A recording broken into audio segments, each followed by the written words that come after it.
Eu tô gravando aqui, falando sozinha, faz uns 6 minutos.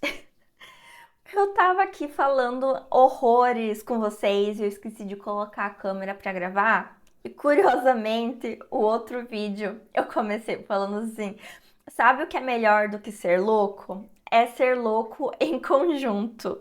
E eu acho que mais do que nunca isso fez sentido. Mas não é sobre isso esse vídeo. No último domingo, aconteceu uma coisa que eu acho que simboliza bastante o momento que eu tô vivenciando de loucura interna.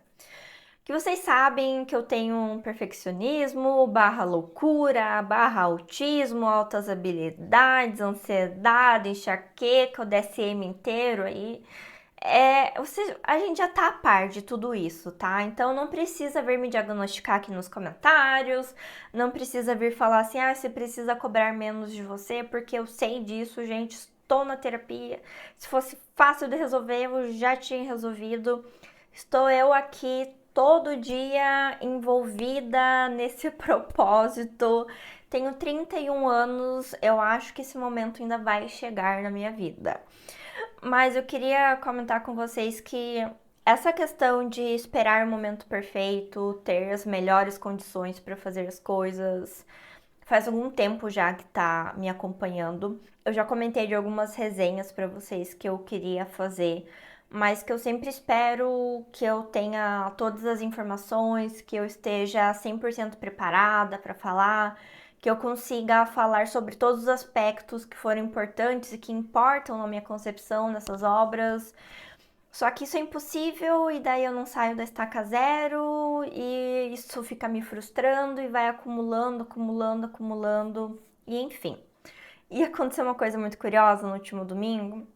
A gente estava assistindo a corrida da Fórmula 1 e meu marido sempre dorme no meio da corrida de domingo. Ele dormiu então no meio da corrida, daí eu percebo que ele dormiu, dou pause, ele dormiu 1 hora nesse domingo e eu tava com o celular na mão, né? E eu encasquetei em pensar que eu precisava de um caderno muito específico e eu sou bem chata com coisa de papelaria, com textura de papel, de tom de papel, de quero caderno quadriculado, mas o quadriculado tem que ter uma espessura específica, a cor das linhas tem que ser uma cor específica também para não ficar é chato ser eu. E isso acontece que eu passei essa 1 hora em que ele estava dormindo, 1 hora procurando esse caderno online.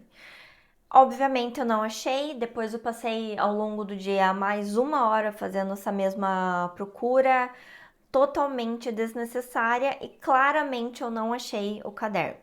Para não dizer que eu achei uma opção que não era 100% que eu queria ainda, só que era importado e até comprar, pagar a taxa de importação, chegar ia levar um certo tempo. E até que na hora que eu fui dormir, eu pensei, gente, eu tenho um caderno que ele tá zerado. Eu posso usar ele. Ele não precisa ser perfeito da forma que eu criei na minha cabeça para usar e enfim, né? Tanto que é o caderno que eu tô usando agora. E só para vocês terem uma noção, essa é a lista de coisas que daí o que eu queria? Eu queria um lugar para fazer a lista de todas essas coisas que eu tô procrastinando, que eu tô sendo o meu pior vilão aqui, minha pior inimiga, né? E só gerando cada vez mais ansiedade para mim mesma. Então, e era basicamente essa lista que eu queria fazer. Então, eu tava criando toda uma contingência de ter um caderno extremamente específico para então fazer essa lista e criar um plano para lidar com essa lista.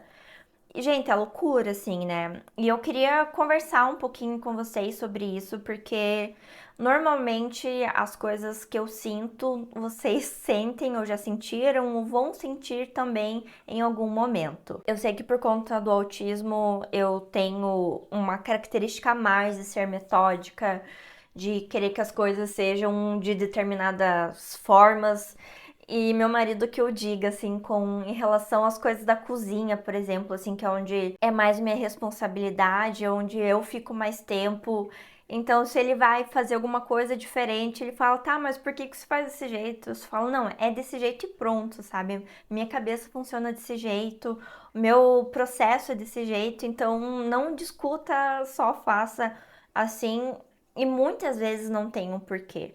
E eu acho que isso que é o mais louco, porque dentro do autismo a gente fala muito sobre a rigidez cognitiva, que é uma rigidez mesmo de que as coisas precisam ser de uma determinada forma.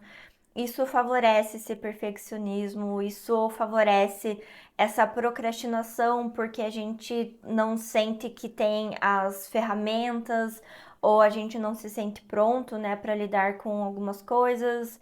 E sim, gente, a grande maioria das pessoas passa por isso, mas no autismo isso é um pouco mais grave porque vai gerar sintomas de ansiedade, de enxaquecas, como as que eu sinto. Isso vai comprometer outras áreas, isso gera um embotamento emocional, isso vai gerar uma desmotivação, isso vai impactar então diversas áreas da vida porque uma coisa específica não está funcionando e todas as outras passam a se desorganizar em relação a isso.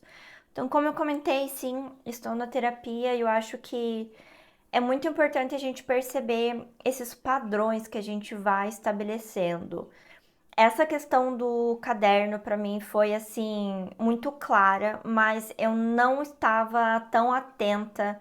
Eu estava sentindo que eu estava um pouquinho nesse caminho, mas o caderno foi a cerejinha de bolo assim para que, OK, eu tô estabelecendo aqui um padrão na minha vida, que eu tô esperando o melhor dos cenários para fazer as coisas.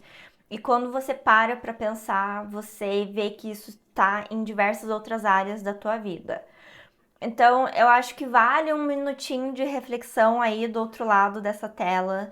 O quanto que às vezes você mesmo não pode estar esperando ter o cenário perfeito.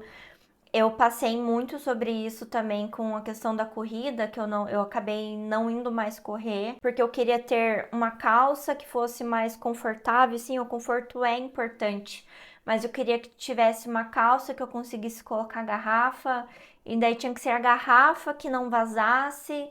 E daí tinha que ser uma blusa de manga comprida específica. E tudo isso vai se colocando na frente das coisas que você quer fazer. E quando você vê, você tá empacado na vida. E você tem um monte de mais isso e mais aquilo, mais isso não funciona, mais tinha que ser daquele jeito, mais e mais e mais. E você não vai para canto nenhum. Isso eu acho grave.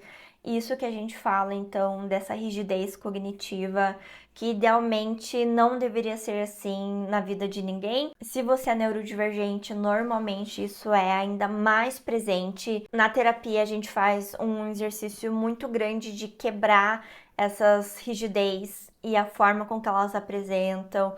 A gente trabalha muito com questionamento socrático, da gente se questionar constantemente do quanto que isso faz sentido, do quanto que isso é importante.